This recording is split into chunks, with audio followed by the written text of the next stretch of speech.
প্রিয় দর্শক, আজকের ভিডিওর মূল আকর্ষণগুলো হলো হরমুজ প্রণালীতে ব্রিটিশ নেভির বিধ্বংসী যুদ্ধজাহাজ HMS ড্রাগনের এন্ট্রি, ন্যাটোকে ভাঙনের হাত থেকে বাঁচাতে জার্মানির বিশাল একটা জিওপলিটিক্যাল আপোষ এবং পর্দার আড়ালে কূটনীতির নামে মার্কিন যুক্তরাষ্ট্রের চরম সামরিক উস্কানি।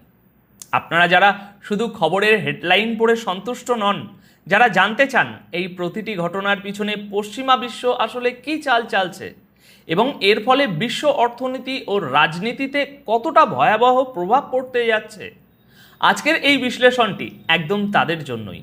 চলুন কোনো রকম নাটকীয়তা ছাড়া অত্যন্ত প্র্যাকটিক্যাল দৃষ্টিকোণ থেকে আজকের এই গ্লোবাল ক্রাইসিসটা একটু বোঝার চেষ্টা করি। দেখুন, গতকাল 9ই মে রাত্রে আসা একটি খবর পুরো বিশ্বের জিওপলিটিক্যাল মহলে রীতিমতো কাঁপুনি ধরিয়ে দিয়েছে। খবরটি হলো ফ্রান্সের যুদ্ধজাহাজ আগেই এই এলাকায় চলে এসেছে, আর এবার ফ্রান্সের পর হরমুজ প্রণালীতে ব্রিটিশ নেভির সরাসরি entry. British department of defence আনুষ্ঠানিকভাবে কনফার্ম করেছে যে তাদের অন্যতম শক্তিশালী যুদ্ধজাহাজ HMS ড্রাগন এখন মধ্যপ্রাচ্যের দিকে রওনা হয়েছে। এই জাহাজটি এতদিন সাইপ্রাসে ব্রিটিশ ঘাঁটির পাহারায় ছিল, কিন্তু এখন একে সরাসরি হরমুজ প্রণালীর কাছাকাছি, অর্থাৎ একদম ইরানের নাকের ডগায় মোতায়েন করা হচ্ছে। উদ্দেশ্য খুব পরিষ্কার, প্রয়োজন পড়লেই যেন ইরানের বিরুদ্ধে তাৎক্ষণিক অ্যাকশন নেওয়া যায়। তাই আমাদেরকে এখানে একটা জিনিস বুঝতে হবে দর্শক, পশ্চিমা মিডিয়া এটাকে যেভাবে দেখাচ্ছে আসল ব্যাপারটা কিন্তু তা নয়। ব্রিটেন এবং ফ্রান্স মিলে একটি মাল্টি ন্যাশনাল মিশন তৈরি করার কথা বলছে, যার কারণ হিসাবে তারা বলছে হরমুজ প্রণালীতে বাণিজ্যিক জাহাজের যাতায়াত নিরাপদ করা। কিন্তু পর্দার আড়ালের আসল কূটনীতিটা হলো এটি মূলত ইরানের উপর নৌ অবরোধ আরও কঠোর করার একটা অত্যন্ত সুপরিকল্পিত চাল। আপনারা জানেন যে মার্কিন প্রেসিডেন্ট ডোনাল্ড ট্রাম্প বেশ কিছুদিন ধরেই ন্যাটোভুক্ত দেশগুলোর কাছে এই অঞ্চলের সামরিক সাহায্যের জন্য চাপ দিচ্ছিলেন। এখন ব্রিটেন তাদের এই ভয়ঙ্কর যুদ্ধজাহাজ পাঠিয়ে ট্রাম্পকে সিগন্যাল দিয়ে দিল যে তারা এই আগ্রাসনে যুক্তরাষ্ট্রের পাশেই আছে। দেখুন, ইরান কিন্তু আগেই খুব কড়া ভাষায় সতর্ক করে দিয়েছে যে এই সমুদ্র সীমায় অন্য কোনো দেশের সামরিক হস্তক্ষেপ বা তাদের নেভির আনাগোনাকে সরাসরি যুদ্ধবিরতির চুক্তির লঙ্ঘন হিসাবে ধরা হবে। তাই ব্রিটিশ নেভির এই এন্ট্রি আসলে এই উত্তপ্ত পরিস্থিতিতে আক্ষরিক অর্থেই আগুনে ঘি ঢালার মতো কাজ করছে।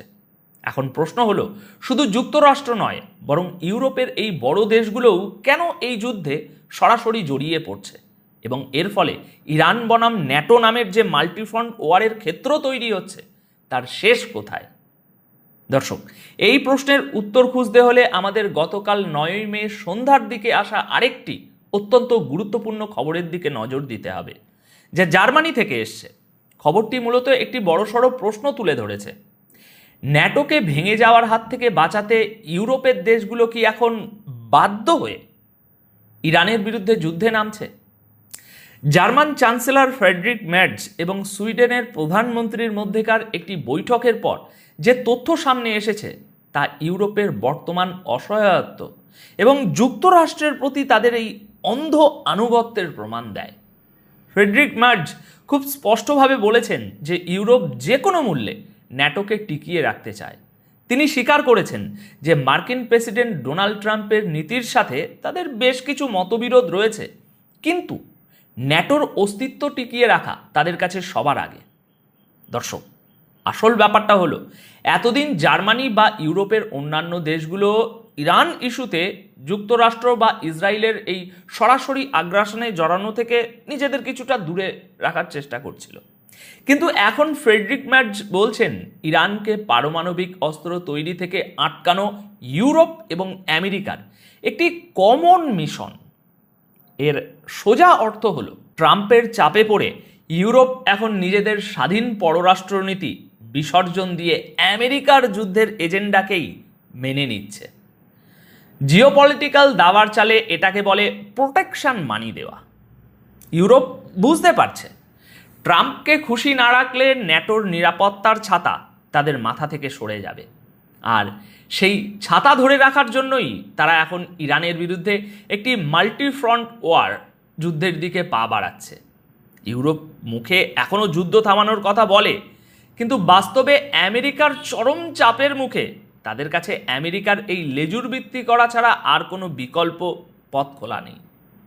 আর ইরানও এই বিষয়টা খুব ভালো করেই বোঝে, যে কারণে তারা ওয়ার্নিং দিয়েছে যে ন্যাটোর এই অযাচিত নাক গলানো পরিস্থিতিকে শুধু ধ্বংসের দিকেই নিয়ে যাবে। এই যুদ্ধ শুরু হলে তা এবার কোনোভাবেই কয়েক সপ্তাহ বা মাসে শেষ হবে না, বরং বছরের পর বছর ধরে চলবে এবং পুরো বিশ্বকে এর চরম মূল্য চোকাতে হবে। দর্শক, এবার আসুন দেখি কূটনীতির আড়ালে সমুদ্রের বুকে আসলে কি ঘটছে। একদিকে আমেরিকা সিজফায়ারের কথা বলছে, অন্যদিকে তারা চরম সামরিক আগ্রাসন চালাচ্ছে। ইরানের পররাষ্ট্রমন্ত্রী আব্বাস আরাগাচি গতকাল 9 মে সরাসরি আমেরিকার এই দ্বিচারিতার মুখোশ খুলে দিয়েছেন। তিনি খুব লজিক্যাল একটা পয়েন্ট তুলে ধরেছেন যে যখনই কূটনীতি বা আলোচনার কোনো সামান্য রাস্তা খোলে, ঠিক তখনই আমেরিকা ইচ্ছে করে কোনো না কোনো মিলিটারি অ্যাডভেঞ্চার বা সামরিক উস্কানি দিয়ে যুদ্ধ বাঁধানোর চেষ্টা করে। আরাগাচি স্পষ্ট করে দিয়েছেন যে ইরানি জাতি কোনো চাপের মুখেই মাথা নত করবে না। আর তার এই কথার প্রমাণ পাওয়া যায় যখন আমরা দেখি মার্কিন যুক্তরাষ্ট্র কিভাবে গায়ের জোরে হরমুজ প্রণালীতে দাদাগিরি চালাচ্ছে। মার্কিন সেন্টকম নিজেই স্বীকার করেছে যে তাদের নেভি ইরানের 2টি তেলের ট্যাঙ্কার ধ্বংস করে দিয়েছে। এই ট্যাঙ্কারগুলো অবরোধ ভেঙে ইরানের বন্দরের দিকে যাওয়ার চেষ্টা করছিল। আমেরিকা এসব জাহাজের চিমনির উপর মিসাইল হামলা চালিয়েছে, যাতে এরা আর এক পাও সমুদ্রে না এগোতে পারে। শুধু তাই নয়, আমেরিকা এখনো পর্যন্ত ইরানের বন্দরের দিকে যাওয়া 70টিরও বেশি তেলবাহী জাহাজ আটকে রেখেছে। দর্শক, এই জায়গাটার গুরুত্ব আপনাদের বুঝতে হবে। এই হরমুজ প্রণালী দিয়ে বিশ্বের প্রায় 20% তেল এবং গ্যাস সাপ্লাই হয়। আমেরিকার এই সম্পূর্ণ অবৈধ অবরোধের কারণে সারা বিশ্বে তেলের দাম হু হু করে বাড়ছে এবং ইউরোপ নিজেও চরম জ্বালানি সংকটে ভুগতে শুরু করেছে। একদিকে মার্কিন secretary of state Marco Rubio আশা করছেন যে আজকালের মধ্যেই ইরান কোনো চুক্তির ব্যাপারে তাদের ফাইনাল জবাব দেবে। অন্যদিকে ডোনাল্ড ট্রাম্প আজ রাতের মধ্যেই ইরানের চিঠির অপেক্ষায় আছেন।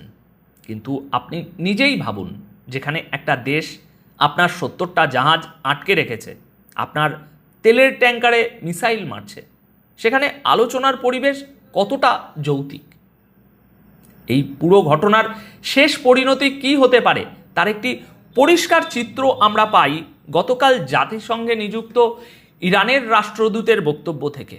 তিনি অত্যন্ত কড়া ভাষায় বলেছেন যে আমেরিকার এই আগ্রাসী এবং শত্রুতাপূর্ণ নৌ তৎপরতার বিরুদ্ধে ইরানের আত্মরক্ষার সম্পূর্ণ অধিকার এবং ওই রাইট টু সেলফ ডিফেন্স আছে।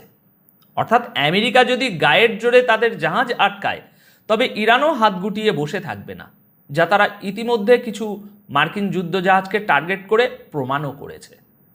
এখানে পুরো পশ্চিমা বিশ্বের একটা বড় ভণ্ডামি আপনাদের বুঝতে হবে। পশ্চিমা মিডিয়া সারাক্ষণ ইরানের পারমাণবিক কর্মসূচির জুজু দেখিয়ে বিশ্বকে ভয় দেখায়, কিন্তু বর্তমান সংকটের মূল জায়গাটা কোনো পারমাণবিক অস্ত্র নয়, বরং এই হরমুজ প্রণালীর নিয়ন্ত্রণ।